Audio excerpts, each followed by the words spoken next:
Good morning.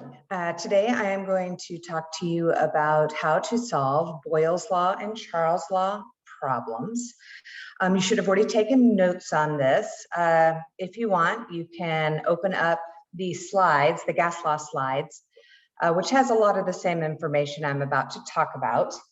So the first thing is, let's review what is actually the formula for Charles' law. Well, Charles' law says that volume and temperature are directly proportional. And the mathematical expression of that relationship is that the initial volume of a gas divided by its initial temperature will be equal to the new volume of a gas divided by the new temperature. Pretty straightforward, except for one thing. Remember in gas laws that temperatures must be in Kelvin. You can never use Celsius temperatures in gas laws. So how do we get to Kelvin if we're given Celsius? Well, to convert Celsius to Kelvin is really straightforward. You simply add 273. So let's try one.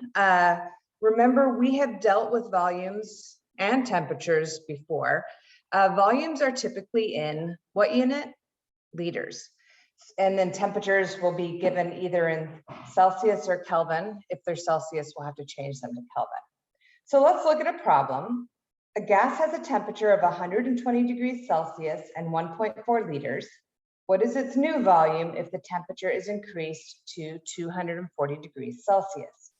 Well, this first set of conditions is going to give us our V1 and T1. So our V1 goes on top, right? So that's my 1.4 liters. I do like to keep the units, at least initially, so that I know I've put stuff in the right place. And on the bottom, I have to have my temperature. Well, I was not given my temperature directly as Kelvin. So I'm going to take a second and convert this to Kelvin simply by adding 273. So that'll be 393 Kelvin. And that's what'll go on bottom of my first variable. So first volume, first temperature, but I made it in Kelvin. So what's going to go on the other side? It says, what is its new volume if the temperature is increased to 240 Celsius? So which of these two variables was I given? Well, I was given T2. But once again, I'm going to have to change that to Kelvin. So 240 degrees Celsius plus 273 will give me 513 Kelvin,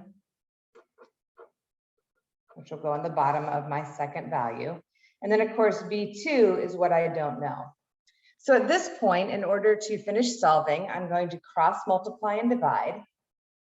So I'm literally going to multiply these pairs. So 1.4 times 513. And I'm going to set them equal to the product of this pair. So V2 times 393. Now remember that you always want to isolate your variable so you can figure out what it is. And the way to get V2 by itself will be to divide both sides by the 393. That will cancel it out here, and that'll tell us that we can solve our V2 by taking 1.4 times 513 divided by 393.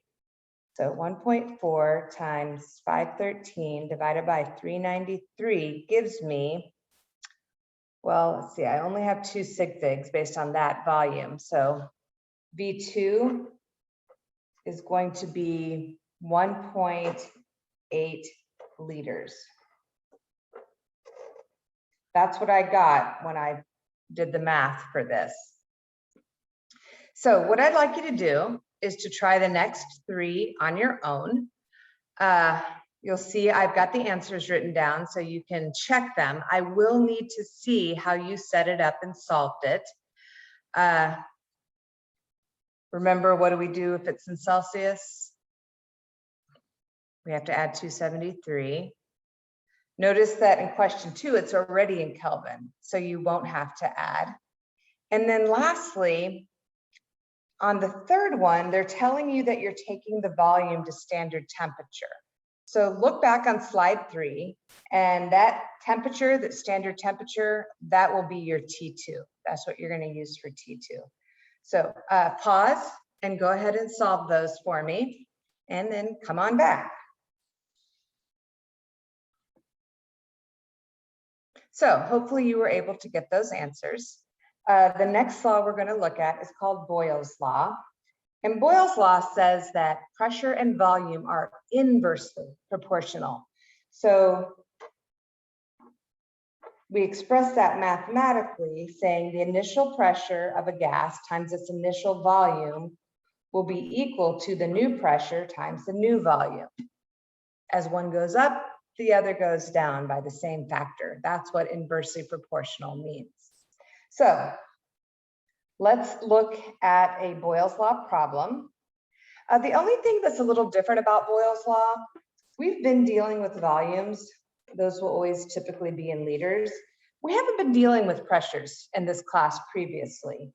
And pressures usually fall into one of two variables. Atmospheres is one pressure unit we'll see, and the other pressure unit we see is kPAs. There's actually way more pressure units than that. There's bars, there's millimeters mercury, there's inches mercury, there's torr, but we're going to use these two primarily in chemistry. So let's read our first problem.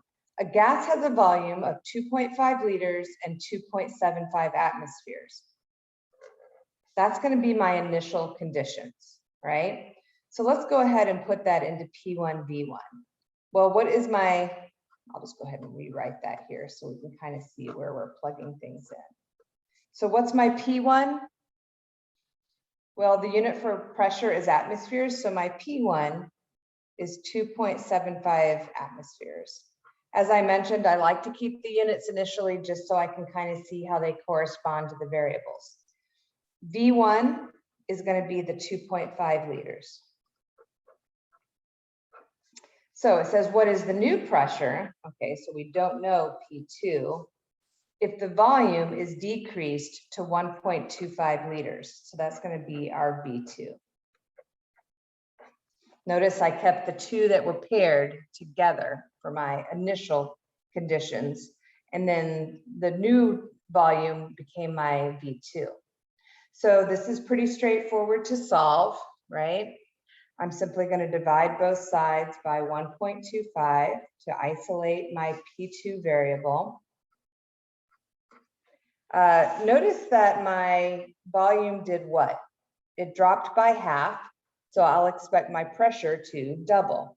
2.75 times 2.5 divided by 1.25 gives me a P2 of 5.5. And the way I know my unit is by my initial pressure unit, so 5.5 atmospheres. Pretty straightforward. I would like you to now try 3 on your own. Here are the answers. These are all pretty straightforward. I would like to point out that on question 6, it says, it tells you your initial volume, but then it says that you're at STP. Remember that STP was provided to you on the first slide, or not the first slide, it's on slide 3. And it's just a set of conditions, 273 Kelvin, and then standard pressure. Standard pressure is either 1 atmosphere or 101.325 kilopascals. So this is a Boyle's law problem. Do we use temperatures? No, we're not worried about temperatures right now. But we're going to be using one of these pressures as our P1. How do we know which one to use? Well, read the problem. You'll notice that the problem is using which pressure unit? Atmospheres. So we're going to use the standard pressure for that P1 is going to be in atmospheres as well. I'm going to let you, so to hit pause and try to solve those 3. Okay, hopefully you have been successful in solving those 3 problems.